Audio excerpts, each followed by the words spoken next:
Mr. Grush, finally, do you believe that our government is in possession of UAPs? Absolutely, based on interviewing over 40 witnesses over 4 years. And where?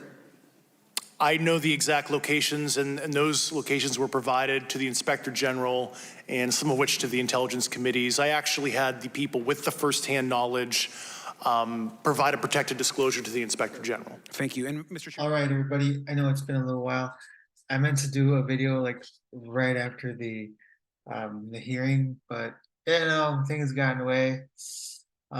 So I was gonna do a top 5 takeaways kind of thing, but yeah, I wasn't able to.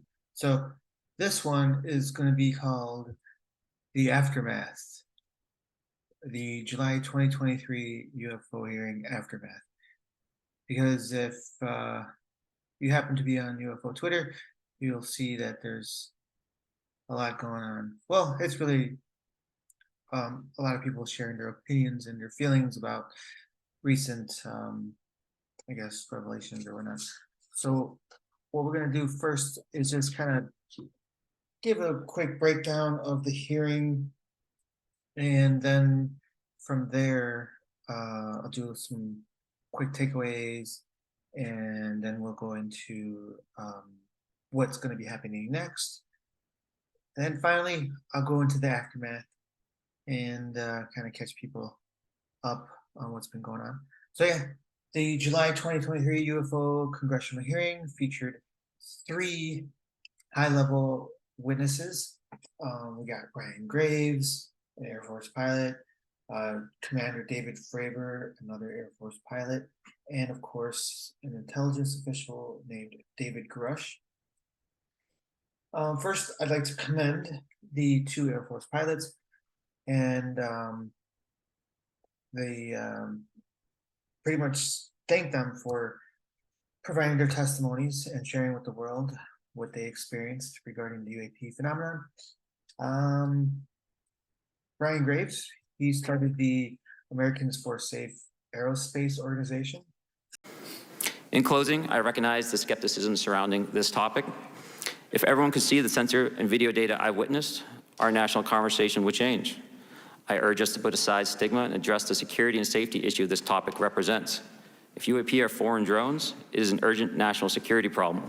If it is something else, it is an issue for science. In either case, unidentified objects are concerned for flight safety. The American people deserve to know what is happening in our skies. It is long overdue. Thank you. And Commander David Fravor shared his experience chasing UAPs. In closing, I would like to say that the Tic Tac object we engaged in 2004 was far superior to anything that we had on time, have today, or are looking to develop in the next 10 years.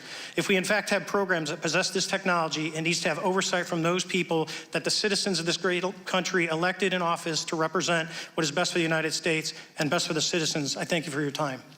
So those 2 individuals, definitely got to commend them. But in all honesty here, to be quite frank, the UAP hearing was mainly about, well, okay, I don't want to say mainly, but without David Grush's testimony,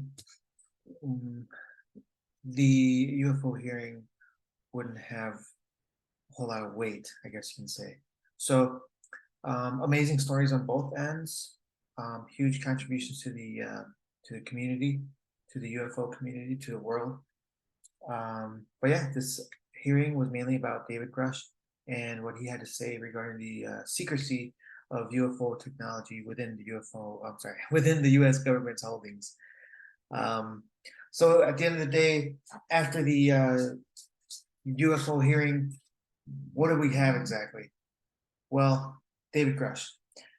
Here we have a high-ranking intelligence official who is telling us under oath that the U.S. government is hiding reverse-engineered UFO technology in black projects paid for illegally, mind you, by our own tax dollars without any congressional oversight. So that right there is a big mouthful. But let's go into some takeaways and kind of divulge from there. So one of the biggest takeaways that I was able to gather from this particular hearing was that the UFO secrecy issue is a bipartisan one. And there are many different politicians from both sides of the aisle or whatnot who were really interested in the issue and had some pretty good questions. For the record, if you were me, where would you look? Titles, programs, departments, regions, if you could just name anything. Another important piece is that no one got into an argument. Your mouth, because you don't know You're what gonna you're tell me to talking shut my about. mouth? Yes, Yeah. I So imagine that, a true bipartisan issue here. Maybe this is something that we can have in future political debates and things as such. There's also many new political faces into the game that jumped in the game and are in support for UAP or UFO transparency.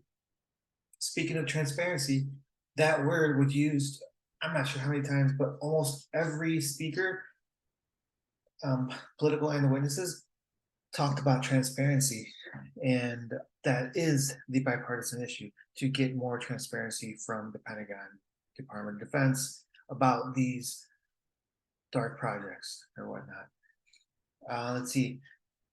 Another takeaway is that David Grush actually challenged Dr. Sean Kirkpatrick's claims regarding Arrow not having anything within their findings regarding UAP. I think it was Virginia Fox who asked David Grush those questions in this clip here.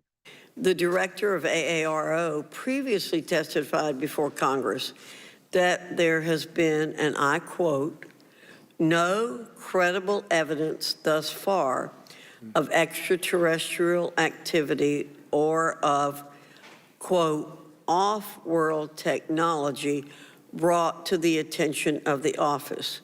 To your knowledge, is that statement correct? It's not accurate. I believe Dr. Kirkpatrick mentioned he had about 30 individuals that have come to Arrow thus far. A few of those individuals have also come to Arrow that I also interviewed, Okay. and I know what they provided Dr. Kirkpatrick and their team. Another takeaway is that David Grush was threatened and potentially hurt in order to be silent, I guess. It's another form of retaliation against whistleblowers. And well, unfortunately, the National Defense Authorization Act of 2023 with the whistleblower protection amendment is being challenged there as well. So another takeaway is witnesses recommend a more thorough reporting system for civilians, pilots, and military personnel. So I think you need to develop something that allows you a central point to collect the data in order to investigate. Mr. Graves? I would concur with everything Mr. Fravor said.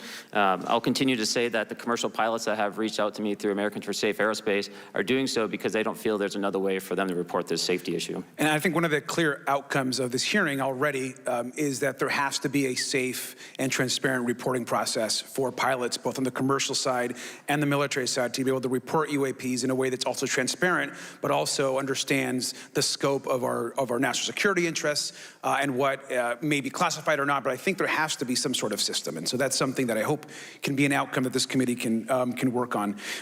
There has also been an active campaign by the DoD to misinform the public about the UAP issue. And a final takeaway is that the Air Force pilots do believe that UAP are a national security threat. I can see this because they're flying very expensive aircrafts that are oftentimes hard to maneuver. And if you believe you're about to run into an object that's floating and standing still, then you're going to want to take action to not go in and run into these craft, basically. Those were more or less the takeaways that I had from the hearing. But what's happening next? What's supposed to happen next? Well, Congress really needs to follow through on this hearing. Everything that they are asking regarding the black projects and talking about the reporting system. So now they really have to put together a legitimate reporting system for civilians, commercial pilots, and then for military personnel. They have to meet with David Grush in a secure compartmentalized information facility, also known as a SCIF. And that's where they can get more information as long as they have the clearance to listen to David Grush. I can't discuss that publicly, but I did provide that information both to the Intel committees and the Inspector General. And we could get that in the SCIF if we were allowed to get in a SCIF with you. Would that be probably what you would think? Sure, if you had the appropriate accesses, yeah. They'll be able to learn about the SAPs and CAPs and all these reverse engineered projects. And maybe he can even share names of particular officials who've been leading these projects and whatnot. So a type of meeting as of such should take place right away. I know Congress is doing their part to try to get this ball rolling, but it's going to take a while. Apparently, September, there should be a Senate committee hearing following up with more witnesses. That'd be great. But now we're talking about September, a whole month of anticipation for the UFO community. So let's see what else. There needs to be a thorough investigation of cases where humans have been injured by UAP or even through retaliation by the intelligence community, such as in David Grush's claims. Have you faced any retaliation or reprisals for any of your testimony or anything on these lines? Yeah, I have to be careful what I say in detail because there is an open whistleblower reprisal investigation on my behalf, and I don't want to compromise that investigation by providing anything that may help provide somebody information. But it was very brutal and very unfortunate, some of the tactics they used to hurt me both professionally and personally, to be quite frank. Yeah. Okay. Yeah. I just want everyone to note that he's coming forward in fear of his life. To put in perspective, if they were really not scared about this information coming out, why would someone be intimidated like that? And of course, Congress needs to continue to advocate and protect those whistleblowers and keep that 2024 NDAA from, make sure it passes with everything that they want to have in it to support this UAP issue. Basically, what needs to happen next is Congress and Senate need to work together, use their authority, demand files, videos, photos, anything to do with UAP, and get it out there in the public. I understand Susan Goff, I think she's the DOD's press secretary, maybe, I'm not sure. She issued a statement pretty much saying that these whistleblowers need to go through ARROW, and they can't disclose anything that I guess is classified unless they have a need to know it, and especially can't be disclosed in a congressional public hearing. We already knew this, so she's just taken a moment to, I guess, express her thoughts in that statement. But we already knew we weren't going to get all the goods in this particular hearing. I guess we're still at a point where, as Dr. Sean Kirkpatrick said in April at that Senate hearing, we have a lot of work to do. So now this takes us to our aftermath. Yeah, what happens is we have a high-ranking official, David Grush, who spilled the beans. We also have David Grush challenging Dr. Sean Kirkpatrick's April statement, saying that we don't have any reverse engineered programs or information regarding UAPs. That was part of the aftermath, where Dr. Sean Kirkpatrick issued a statement showing his disappointment, or however you want to call it, of Congress and how they allowed this hearing to unfold. Maybe it would have been good to have Dr. Sean Kirkpatrick be a part of the hearing, but I guess that was the whole point, to not have any people to stop the information from coming forward. They wanted to make sure that there weren't any DOD officials there, so that was done purposely. But Dr. Sean Kirkpatrick pretty much again stated in that statement that as of right now, they still don't have anything to do with UAPs, other than whatever they like the reports and whatnot. So, I mean, that can be true. We already know that Dr. Sean Kirkpatrick has only the Title 10 clearance or whatnot, instead of Title 50 or whatever you need to be privy to these clearances. So, yeah, maybe he doesn't know, and he is telling the truth. So, but anyways, that's part of the aftermath. Another part of the aftermath is you got David Grush. I guess there's an attempt to discredit him and his claims regarding these black projects and anything to do with UAPs. And the discredit comes from David Grush's history with mental illnesses or mental, we're going to call it post-traumatic stress, due to being a war veteran, basically, Afghan war veteran. So, I mean, for anyone to use this, I guess, mental health stigma against David Grush, to be honest, it's completely wrong. Many people have already come many people have already came forward to support David Grush and show their appreciation for his efforts and everything. But there are still a handful of people who have a big microphone in their hands and have an audience to be able to share information about David Grush that can potentially discredit him or at least add in their attempts. Congressman Tim Burchett has stated, when you're over the target, that's when they're going to start firing at you. And that's exactly what's going on here. David Grush is over the target. He's spilling the beans, and you got intelligence community getting people on their side to help push this narrative of David Grush not being in a mental state to have clearance and to be able to speak in front of Congress under oath, giving testimony about the 40 plus witnesses that he's interviewed who have firsthand knowledge of ET bodies, ET craft, back engineered programs, all those other conspiracy theories or conspiracy truths rather. So yeah, there's that.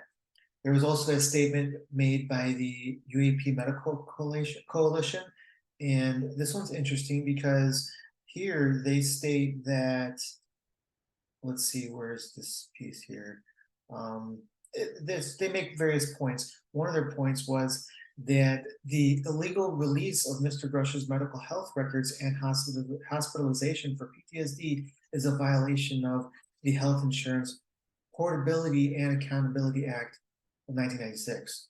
And the intelligence community was supported protections established for employee rights against retaliation. So they're pretty much stating at the UAP Medical Coalition that, yeah, I mean, whoever released this information did so illegally.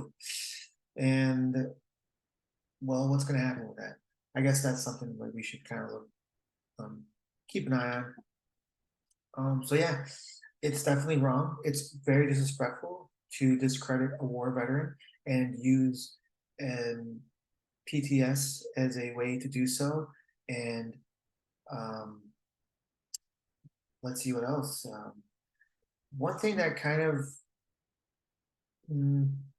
disturbed me about the individual who is trying to discredit David Grush is that they never really believed in UFOs or aliens, NHI or whatnot. And when somebody comes in with that belief of not believing, they are really putting forth a strong bias against other people's beliefs, and they really don't have much to back it up with. You know, sure, us UFO, NHI believers, we don't have the evidence either, but it's always going to be an argument of it's true or it's not true until we have the evidence. But I guess what upset me is that he really didn't have a strong base for his claims and for his reasons that NHI or whatever are not real.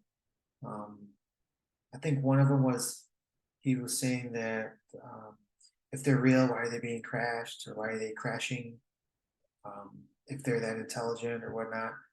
But I mean, think about it. We've already been told by several different military witnesses that these craft have been forced down by the US government and they've been studied and back engineered. I mean, that's the whole argument right there. That's the secrecy. I mean, this individual is pretty much saying that all these conspiracy theories are false, but he has nothing to prove that they are false. We have more from David Grush and these 40+ witnesses and whoever other witnesses that the Senate and the Congress have that they're going to be bringing forward soon. We're talking about firsthand witnesses here. So, I mean, yeah, I guess at this point, pick a side. You want to pick a side do you want to pick the side of people who are trying to move the disclosure moving forward and bring forward the truth? Or do you want to pick the side of people who are trying to discredit and fall into this narrative of these things are not real and they cannot be explained by regular, mundane, everyday things? And there's not enough momentum on that side. So the truth's coming out and there's really nothing anyone can do about it except grab your friggin' popcorn, really. So, but yeah, debunk if that's what you want to do. But as disclosures coming forward, be prepared because everyone's belief system is going to be challenged. Some people's belief systems are going to be crumbled. And you know what? I'm a mental health advocate for positive mental health.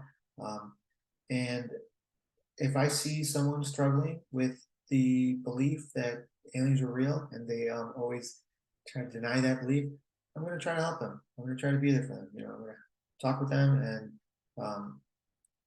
have them understand that this is real and we shouldn't be stigmatizing it. So I hope everyone else can do the same. Become a believer. It's easier to be a skeptic than to be a believer. So challenge yourself. Like, share, subscribe, all that good stuff. And we'll see you on the next one. It's time for Congress to reinsert ourselves. I call on our military leaders and intelligence officials to release more information to the American people about UAPs. And to our military leaders, if there's nothing to conceal, let Congress go to Wright-Patterson Air Force Base, the Dugway Proving Ground, or even Groom Lake in Nevada. We should have disclosure today.